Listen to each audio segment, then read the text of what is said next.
Hello, my dear students. How are you? I hope you must be doing very well.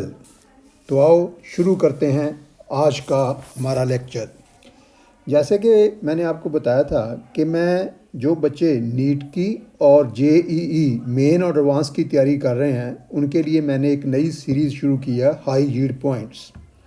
इसमें मैंने एक lecture पहले आपको दिया है, एक वीडियो डाला है on physical world and measurement, और आज ये उसी चैप्टर पे मेरा दूसरा लेक्चर है।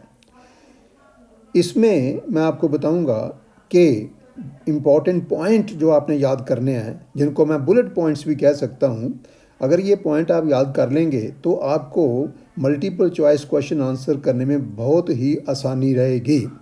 फिर मैं आपको बताऊंगा कि जैसे न्यूमेरिकल है मल्टीपल चॉइस में, उसको कैसे जल्दी जल्दी सॉल्व करना है, हमने कैसे उसका आंसर निकालना है, उसकी टेक्निक बताऊंगा, शॉर्टकट मेथड बताऊंगा।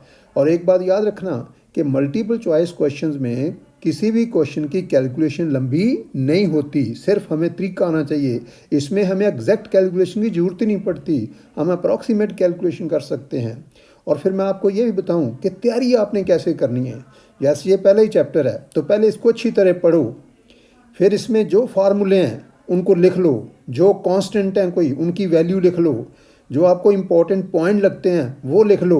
उसके बाद प्रॉब्लम शुरू करो और आप देखेंगे कि कोई भी प्रॉब्लम ऐसी नहीं होगी जो जिसको सॉल्व करने के लिए जो आपने फार्मूले किए हैं उन्हीं में से कोई फार्मूला नहीं लगेगा। ये पक्की बात है कि जो आपने किया है अगर आपको अच्छी तरह आता है तो आप बड़ी आसानी से हर क्वेश्चन सॉल्व कर सकते हैं। So, let us start our second lecture on physical world and measurement।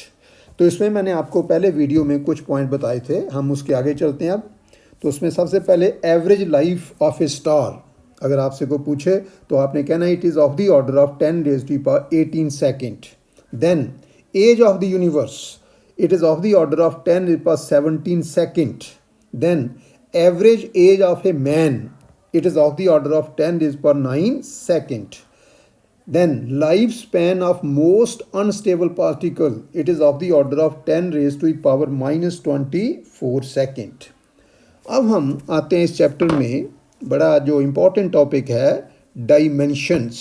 जैसे कि आपको पता है dimensions of a physical quantity are defined as the powers to which the fundamental units of mass, length and time are raised in order to obtain the derived unit of that physical quantity।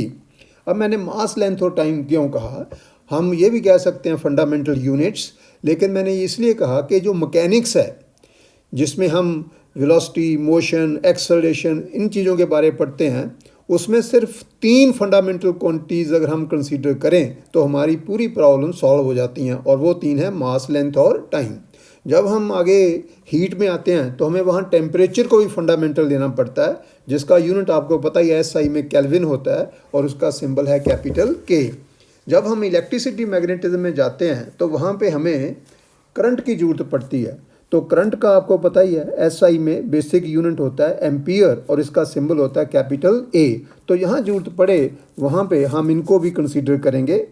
लेकिन dimension का मतलब ये होता है कि आपने किसी given physical quantity का डिराइव्ड यूनिट निकालना है। इसका मतलब आपने उसको एक्सप्रेस करना है in terms of the fundamental quantities, और ऐसा करने में जो मास, लेंथ और टाइम की पावर्स आ जाएंगी उनको हम उस चीज़ की, उस फिजिकल क्वांटिटी की डायमेंशंस कहते हैं।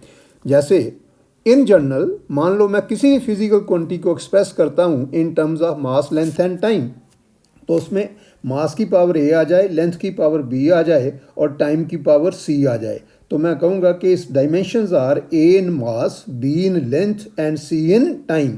और ये जो m raise to the power A, l raise to the power b, t raise to the power c with in square bracket है, इसको मैं बोलूँगा dimensional formula of that physical quantity.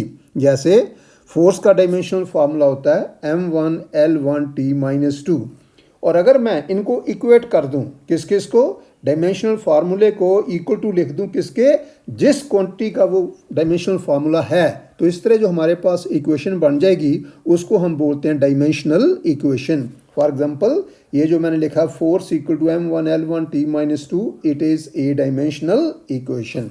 अब बेटा फोर्स की डायमेंशंस बहुत यूज़ होती हैं, इसलिए आपने एक तो फोर्स की डायमेंशन जवानी याद रखनी है, जैसे फोर्स इक्वल टू m1l1t-2। अब इसका फ़ायदा क्या है, मान लो आपने प्रेशर की निकालनी है तो कोई ज़रूरत नहीं जवानी याद करने की। हाँ, आपने याद क्या करना है, pressure is force over area. अब फोर्स की लिख लो m1l1t-2 ओवर एरिया लिख दिया l2, तो हमारा आंसर आ गया। स्ट्रेस लिखनी है फोर्स ओवर एरिया, इम्पल्स लिखना है फोर्स इनटू टाइम है, वर्क लिखना है फोर्स इनटू डिस्टेंस है, एंड सो ऑन। इसका मतलब फोर्स की याद रखनी है। और दूसरे आपने याद रखनी है वर्क की and all forms of energy. एक वर्क की, एक टॉर्क भी आप इसको कह सकते हैं, वर्क की, टॉर्क की और ऑल फॉर्म्स ऑफ एनर्जी की होती हैं m1l2t-2। तो ये भी आपने याद रखनी है हमेशा। ऑल फॉर्म्स ऑफ एनर्जी का मतलब अगर मुझे कहीं जरूरत पड़े हीट एनर्जी तो m1l2t-2, light energy, sound energy, electric energy, magnetic energy, wind energy, any form of energy, its dimensions are m1l2t-2, याद रखो। फिर प्लैंक्स कांस्टेंट की, एंगुलर मोमेंटम की और एंगुलर इम्पल्स की सेम होती हैं m1l2t-1, ये भी आपने जवानी याद रखनी है। फिर आपने फ्रीक्वेंसी की जवानी याद रखनी है, क्योंकि फ्रीक्वेंसी की भी बहुत ज़रूरत पड़ती है हमें, और इसकी होती हैं t-1। फिर आपने यूनिवर्सल ग्रेविटेशनल कांस्टेंट की, ये होती हैं -1l3t-2। फिर आपने कोफिशिएंट ऑफ विस्कोसिटी, जिसको हम ईटा से डिनोट करते हैं, इसकी याद रखनी है, ये होती हैं m1l-1t-2। उसके बाद आपने याद रखना है gas constant for 1 mole of a gas, जिसको हम कैपिटल R से डिनोट करते हैं, and it is equal to PV divided by T। और इसकी डायमेंशन होती हैं m1, क्योंकि P into V, pressure into volume, ये वर्क बन जाता है। और वर्क की क्या होती हैं m1l2t-2 ओवर टेम्परेचर, वो K-1 आ गया। और क्योंकि ये जो गैस कांस्टेंट PV/T है, ये 1 मोल के लिए है, तो इसलिए साथ में कई बार लिखा होता है, ये हमेशा नहीं लिखा होता। मान लो आंसर में नहीं लिखा तो फिर तो आप m1l2t-2 K-1 लिख सकते हैं, लेकिन अगर साथ में मोल की पावर -1 यानी कि पर मोल लिखा है तो आप फिर साथ में पर मोल भी ले सकते हैं, because PV/T is gas constant for 1 mole of a gas. अब देखिए कई बार कहता है कि what are dimensions of energy density. अब देखिए कितना आसान है। डेंसिटी क्या होती है, density is mass per unit volume, that means density equal to mass over volume. तो बताओ एनर्जी डेंसिटी क्या होगी, it will be energy per unit volume, energy over volume. अब जिस बच्चे को एनर्जी की पता है, किसी भी तरह की एनर्जी हो, m1l2t-2, वॉल्यूम हो गया L3, तो ये बन गई m1l-1t-2। और अगर आप देखें तो ये डायमेंशन सेम है जो प्रेशर वाली, स्ट्रेस वाली। और कई बार ऐसे क्वेश्चन आता है कि dimensions of energy density are the same as those of, अब उनमें से एक प्रेशर होगा या स्ट्रेस होगा, तो जो भी है वो आप टिक कर सकते हैं। Then there is a term surface energy. बहुत से बच्चे सरफेस एनर्जी को एनर्जी समझते हैं और डायमेंशंस लिख देते हैं m1l2t-2, but remember surface energy is not energy, it is energy per unit surface area, that means it is energy over area. अब एनर्जी की क्या हो गई m1l2t-2 और एरिया आ गया L2, तो इसकी बन गई m1l0t-2। और ये सरफेस टेंशन वाली हो गई, क्योंकि सरफेस टेंशन होती है फोर्स ओवर लेंथ, और फोर्स क्या होती है m1l1t-2 ओवर L1, तो क्या बचा m1l0t-2। इसी तरह वेलोसिटी ग्रेडियंट, तो पहले तो आपको डेफिनेशन पता होनी चाहिए, what is velocity gradient. The rate of change of velocity with distance is called velocity gradient. That means velocity gradient equal to dv by dx, where dv is the small change in velocity in a distance dx. So rate of change of velocity with distance आ गया dv by dx. So therefore its dimensions will be same as those of velocity divided by distance. तो l1t-1 over l1, तो ये बन गया t-1, और t-1 frequency की होती हैं। सो याद रखो the dimensions of velocity gradient are the same as those of frequency. Now we come to pressure gradient. जैसे what is velocity gradient? Rate of change of velocity with distance. Therefore, what will be pressure gradient? Rate of change of pressure with distance. That is called pressure gradient. And therefore, its dimensions will be those of pressure over distance मतलब length. और pressure की क्या होती हैं? M1 L minus 1 T minus 2 over L1. तो ये बन गई M1 L minus 2 T minus 2. अब एक हब्बल्स कांस्टेंट की पूछ लेते हैं कई बार. तो हब्बल साइंटिस्ट का नाम है, इसने कहा था वो अब आपको पता है यूनिवर्स एक्सपैंड हो रही है, गैलेक्सीज एक दूसरे से दूर जा रही हैं, रिसीड कर रही हैं, and according to Hubble the velocity of recession of the galaxies is directly proportional to the distance between them. That means v proportional to r and therefore v equal to h into r, where h is the constant of proportionality and is known as the Hubble's constant. तो यहाँ से h किसके बराबर आ गया? v over R. v velocity है और distance है, तो वेलोसिटी की होगी L1 t minus 1, distance L1, तो ये भी t माइनस 1 यानी कि फ्रीक्वेंसी वाली आ गई. अब नेक्स्ट बहुत इंपॉर्टेंट है, बहुत बार एग्जाम में आता है ये. Find the dimensions of intensity of light, intensity of sound, intensity of any wave. So remember whether it is intensity of light और it is intensity of sound और it is intensity of a wave, it is defined as the amount of, अगर light है तो light energy per unit area per unit time, अगर sound है तो amount of sound energy per unit area per unit time, अगर wave लिखा है तो वेव की energy per unit area per unit time. That means intensity of any wave is energy over area into time. अब मैंने आपको बोला energy की जगह नहीं याद रखो, M1 L2 T minus 2 over area आ गया L2, टाइम आ गया T1, तो ये बन गया M0 L0 T minus 3. So these are the dimensions of intensity. Then as I told you earlier, angular impulse इसकी प्लैंक्स कांस्टेंट वाली होती हैं. जैसे इम्पल्स होता है फोर्स इनटू टाइम. अब रोटेशनल मोशन में, लीनियर मोशन में जो काम फोर्स करती है, रोटेशनल मोशन वो काम टॉर्क करता है. तो अगर लीनियर मोशन में इम्पल्स है फोर्स इनटू टाइम, तो एंगुलर या रोटेशनल मोशन में एंगुलर इम्पल्स जो होगा वो आ जाएगा टॉर्क इनटू टाइम. और मैंने आपको बताया ऊपर टॉर्क की वर्क वाली होती हैं, एनर्जी वाली होती हैं, यानी कि M1 L2 T minus 2 into time आ गया T1, तो ये बन गया M1 L2 T माइनस 1. ये सेम आ गई जो प्लैंक्स कांस्टेंट की और एंगुलर मोमेंटम की और एंगुलर इम्पल्स की हैं. Then specific heat, this is also very important, it is denoted by C. तो ये तो आप 10th से पढ़ते आ रहे हैं कि amount of heat required to raise the temperature of a body of mass m is given by Q equal to m into C into delta T. m जैसे मैंने बताया it is the mass of the body, C is the specific heat of the given body and delta T is the rise in temperature. तो हमने C की निकालनी है यहाँ से, तो पहले C आ गया Q over m into delta T. अब Q means हीट एनर्जी, और मैंने आपको बताया एनर्जी कोई भी हो उसकी dimensions M1 L2 T minus 2 over mass की M1 और rise in temperature means temperature वो केल्विन आ गया. सिंप्लीफाई किया तो M0 L2 T minus 2 K minus 1. इस तरह थर्मल कैपेसिटी, थर्मल कैपेसिटी ये डेफिनेशन आपको पता होनी चाहिए. It is the product of mass and specific heat M into C. अब जो ऊपरी क्वेश्चन लिखी मैंने वहाँ से M इंटू सी क्या आ जाएगा? Q over delta T.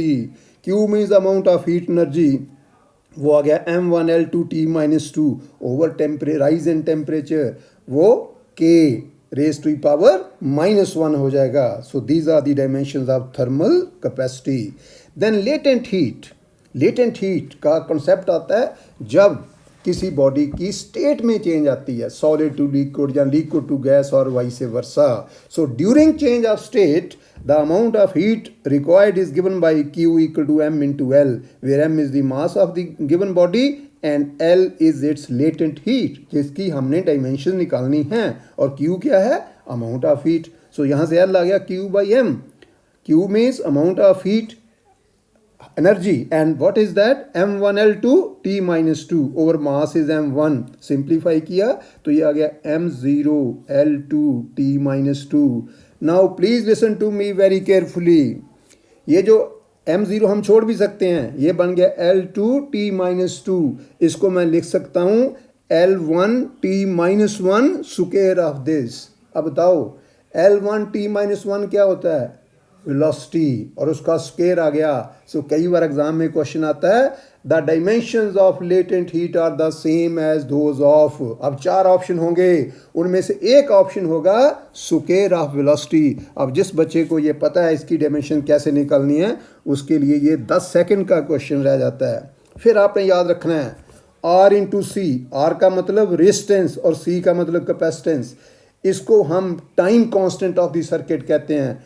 इसका मतलब इसकी डायमेंशन टाइम वाली। अब देखिए, मान लो आपको वो कहता है what are dimensions of R into C, तो या तो आप R की निकालो, पहले ओम्स लॉ अप्लाई करके R equal V over I, V की पुट करो, I की करो, फिर C की निकालो, पुट करो, वो टाइम आ जाएगा, but it will take lot of time. लेकिन अगर आपको पता है कि R इंटू सी, ये चीज़ें आपने याद करनी है, शॉर्टकट ऐसे मारने हैं।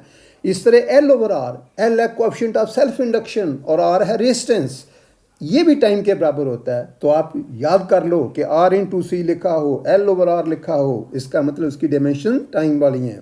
फिर हमने पढ़ा है इलेक्ट्रिसिटी में कि अगर LC सर्किट है तो उसकी फ्रीक्वेंसी होती है nu equal to 1 over 2 pi into under root LC।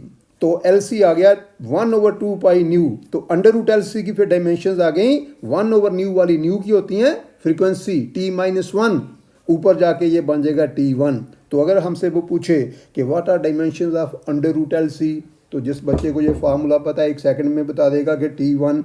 अगर वो पूछे LC की क्या होती हैं, तो वो आ जाएगा T स्क्वायर आ जाएगा। और अगर वो पूछे 1 ओवर LC अंडर रूट की क्या आती हैं, तो 1 ओवर LC अंडर रूट की न्यू वाली यानी कि T-1 आ जाएंगी। अब मान लो आपको वो कहता कि what are dimensions of C into V। C है कैपेसिटी और V है पोटेंशियल डिफरेंस। अब या तो C की लग निकालो, V की निकालो, फिर पुट करो, जवाब आ जाएगा। लेकिन जिस बच्चे को पता है कि C into V, Q C equal to C into V होता है, इसका मतलब C इंटू वी की डायमेंशन Q वाली होंगी, तो चार्ज वाली होंगी। और चार्ज आपको पता है AT, because current is the rate of flow of charge, I equal to Q by T, therefore Q equal to IT। I हो गया A और T आ गया T1, तो ये बन गया एट। सो याद रखो dimension of charge are AT. अब इस तरह आपको पता कि velocity of light in vacuum is given by 1 over mu naught epsilon naught under root. अगर आपसे वो पूछे कि what are dimensions of mu naught epsilon naught under root, तो आप क्या करो, अगर आपको ये फार्मूला याद है तो ये नीचे से उठा के लेफ्ट साइड पे ले जाओ, वेलोसिटी नीचे ले आओ। तो इसका मतलब mu naught epsilon naught under root की आ जाएगी 1 ओवर सी। सी है वेलोसिटी, तो ये बन गया 1 ओवर L1t-1, ऊपर जाके L की पावर -1 हो जाएगी, T की +1 हो जाएगी। अगर अंडर रूट नहीं लिखता वो, तो स्क्वायर आ जाएगा। तो that is how you can do this. अब एक प्रिंसिपल होता है, principal of homogeneity of dimensions, और इस तरह आप किसी भी चीज़ की डायमेंशन निकाल सकते हैं। आपने क्या करना है कि जितनी भी फिजिकल क्वांटिटी हैं उनकी डिफाइनिंग इक्वेशन आपने याद कर लेनी है। जैसे मान लो डेंसिटी है, तो आपने क्या याद करना है, density is mass over volume. Pressure है, फोर्स ओवर एरिया। स्ट्रेस है, force over area. Surface tension है, फोर्स ओवर लेंथ। फिर आपने फोर्स की पुट कर देनी है, इससे एनर्जी की पुट कर, जिस चीज़ की जरूरत पड़े। तो मोर इम्पॉर्टेंट इज़ कि आपने हर फिजिकल क्वांटिटी की डिफाइनिंग इक्वेशन को याद करना है। फिर पहले मैं आपको बता दूं कि there are some quantities which are dimensionless, और वो डायमेंशनलेस क्वांटिटीज हैं, ये मैंने लिख दिया आपकी आसानी के लिए। एक एंगल डायमेंशनलेस है, एक सॉलिड एंगल, इसको हम प्लेन एंगल भी कहते हैं, सॉलिड एंगल। उसके बाद रिलेटिव डेंसिटी, जिसको स्पेसिफिक ग्रेविटी भी कहते हैं। फिर स्ट्रेन, किसी भी तरह की स्ट्रेन हो, whether it is longitudinal strain और शीयरिंग स्ट्रेन और any other strain, it is dimensionless. Then coefficient of friction is dimensionless. Then relative permittivity is dimensionless. Then relative permeability is dimensionless. Then trigonometrical functions, exponential functions, logarithmic functions, algebraic functions, all are dimensionless functions. Then refractive index is dimensionless. Then magnetic susceptibility, electric susceptibility, then Q factor of a circuit, they are all dimensionless quantities. तो ये आपने याद कर लेनी है। अब इस chapter में एक प्रिंसिपल है बहुत important, principal of homogeneity of dimensions. ये प्रिंसिपल कहता है कि कोई फिजिकल रिलेशन तब ठीक हो सकता है अगर उसके दोनों तरफ हर टर्म की डायमेंशन सेम हों। अगर सेम हैं तो वो ठीक हो सकता है, अगर सेम नहीं है तो वो ठीक नहीं हो सकता। जैसे अगर आपसे को पूछे कि what is L plus L equal to, तो जिस बच्चे को नहीं पता वो लिख देगा 2L, लेकिन L का मतलब लेंथ प्लस लेंथ। अब बताओ मुझे, लेंथ प्लस लेंथ क्या आएगा? लेंथ ही आएगा। सो L plus L will be L। इसी तरह अगर L माइनस L हो वो भी आएगा L। अगर M प्लस M हो तो वो M आएगा, M माइनस M हो वो भी M आएगा। सो ये प्रिंसिपल हमें बताता है कि वी कैन ऐड और subtract quantities only of the same kind. Please remember this. Now I have some examples for you. और पहली एग्जांपल है, मान लो वो कहता है कि हमारे पास इक्वेशन है v equal to A T plus B over T plus C, then what are the dimensions of A B and C. अब यहाँ पे मैं अप्लाई करूँगा principle of homogeneity of dimensions. तो जैसे लेफ्ट तरफ वेलोसिटी है, एक ही टर्म है, राइट साइड पे दो टर्म्स हैं, पहली टर्म है ए टी, दूसरी टर्म है बी ओवर टी प्लस सी।